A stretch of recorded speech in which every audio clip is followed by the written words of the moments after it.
Саламатсыздар, урматтуу коллегалар. Урматтуу Максат Кубатович, сиздин баяндамаңызды кеңири уктук. Ачык айтканда эми жылдан жылга өсүү болуп атат. Прокуратура кызматкерлери жалпы жамаатыңыздар менен мамлекет үчүн чын ыхлас менен кызмат кылып атасыздар. Ошого мен биринчи кезекте ушул сиздин кол алдыңызда иштеген кызматкерлериңиздин айлык маянасы боюнча кандай быйылкы жылкыга чаралар барбы? Себеби эми күн түн талыкпай эмгектенип атасыздар, аракет жасап атасыздар. Ар кандай мисалы коррупциялык жолдорго барбоо максатында биринчи кезекте шарт түзүп беришибиз керек да. Ошол боюнча айтып коесузбу? Урматтуу Алишер Абибуллаевич, сиз абдан туура маселени айтып атасыз. Коррупцияда күрөшүүдө ошол эле мамлекеттик кызматкерде достойная заработная плата должна быть. Ошол эмгек маянасын көтөрүү боюнча бүгүнкү күндө маселе көтөрүлүп, азыр министрлер кабинетинде каралып жатат. Буюрса, ушул үстүбүздөгү жылдын 1-июлунан баштап ошол эмгек маянасына дагы үстүнө кошуп берүү маселеси азыр макулдашуу процессине өтүп атат да. Бул жаатында да прокуратура кызматкерлери бүгүнкү күндө абдан материалдык, техникалык, тем более эмгек маянасын көтөрүү маселесине муктаж болуп турат. Себеби азыр бияктан коррупция маселесин көтөргөн менен ага сөздүн ачыгын айтканда ошол эмгек маянасы жетпей жатат да. Рахмат, ошого көбүрөөк көңүл бурулуш керек да. Андан кийинки суроо, Максат Кубатович, жана сиз баяндамаңызда дагы айтып кеттиңиз, 2024 жылы жалпы козголгон кылмыш иштеринин алкагында акталган канча жаран акталды? 123 кылмыш иштин алкагында 178 адам акталды соттун чечимдери менен. Ал 178 кишинин ичинен канча киши, канча жаран камакта жаткан? Ал 178 адамдын ичинен 45 адам камакта болгон. Демек 45 адам акталды, камактан түз. Ооба. Ошондо алардын камакка алуу чечими боюнча кандай чаралар көрүлдү? Ал кандай тартип менен чара камакта болду? Алардын тагдыры кандай болот? Бул жерде эми мен сизге айтып кетейин, актоо өкүмдөрү өзүмдүн баяндамамда белгилеп кетпедим, ар кандай себептер менен акталып атат. Жабырлануучу тараптар көрсөтмөлөрүн өзгөрткөн окуялар бар. Андан сырткары экспертизанын жыйынтыктары тергөө учурунда кылмыштын курамы бар белгилерди коюп берсе, соттук териштирүүнүн убагында комиссиялык же комплекстик экспертиза жүрүп калышы мүмкүн да. Анын жыйынтыктары менен ошол биринчи берген экспертизанын корутундуларын жокко чыгарып койгон моменттер бар. Андан сырткары ар кандай тергөөчү же прокурорлор тарабынан келтирилген процессуалдык бузуулар менен да акталат да.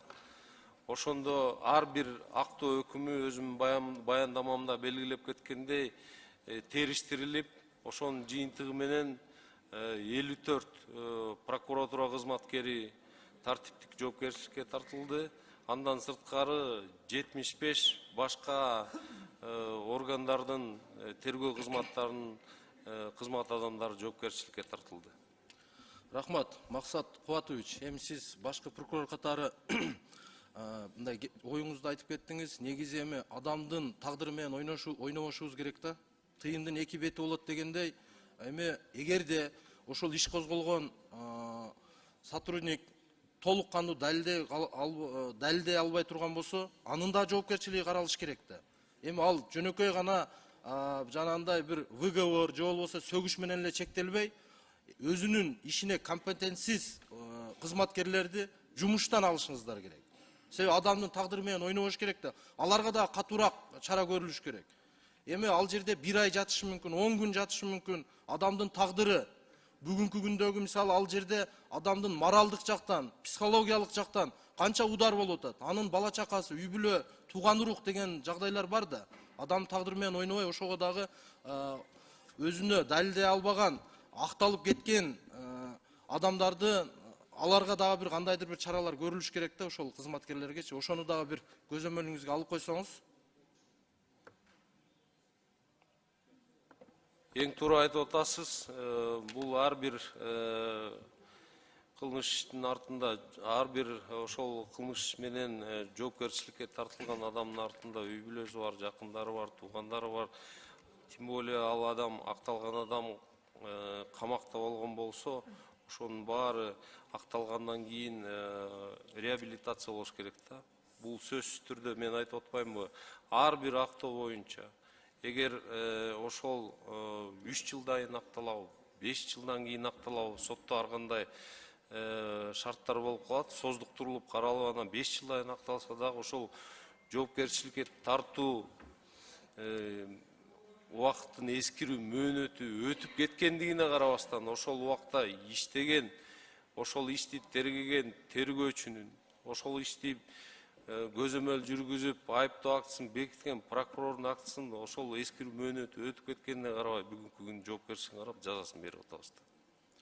Рахмат. Максат Кубатович, мен дагы эми суроо деле эмес, сунуш катары, мына өзүңүздүн баяндамаңызда айткандай, акыркы жылдары балдарга болгон кылмыш иштери жана ошондой эле балдар, жаш өспүрүмдөр тарабынан жасалып аткан кылмыш иштери боюнча эми бир эле мисалы күч органдары менен эмес, ошол билим берүү министрлиги менен, социалдык коргоо министрлиги менен, ата энелер комитети менен, жергиликтүү администрация башчысы, айыл өкмөттөр менен биргеликте сиздер бир кандайдыр бир отурумдарды, семинарларды жасап түшүндүрүү иштерин жүргүзүш керек деп ойлойм да. Ошого дагы бир өзгөчө көңүл буруп, ушул жаштарды канткенде мыйзамдуу иштер жасаганга үгүттөйбүз.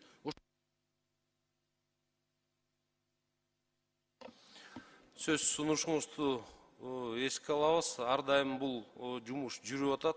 Мен баяндамамда токтолуп кеттим. Ошол жерлерде райондун прокуратураларынын жетекчилигинин астында тийиштүү мамлекеттик кызматкерлердин катышуусунда мектептерде профилактикалык семинар, лекциялар өтүп атат. Но ал дагы бүгүнкү күнү жетишсиз болуп атат да. Жетишсиз болуп атат. Же болбосо ошол жыйындарга катышкан кызмат адамдарын кайдыгер мамилесинен бе, кийинки бир резонансный факт болгончо өздөрүнүн негизги милдеттери менен алек болуп эле ошо балдардын укугу жагын сактоо жагы кичине көз жаздында калып атат окшойт да. Бул жагында ошол өзүбүздүн да сунуштарыбызды, тийиштүү сунуштарыбызды берип, тийиштүү сиз айтып аткан жеке эле күч органдары эмес, ошол билим берүү министрлиги болобу же социалдык жактан коргоо министрлиги болобу, аларга биз өзүбүздүн сунуштарыбызды беребиз.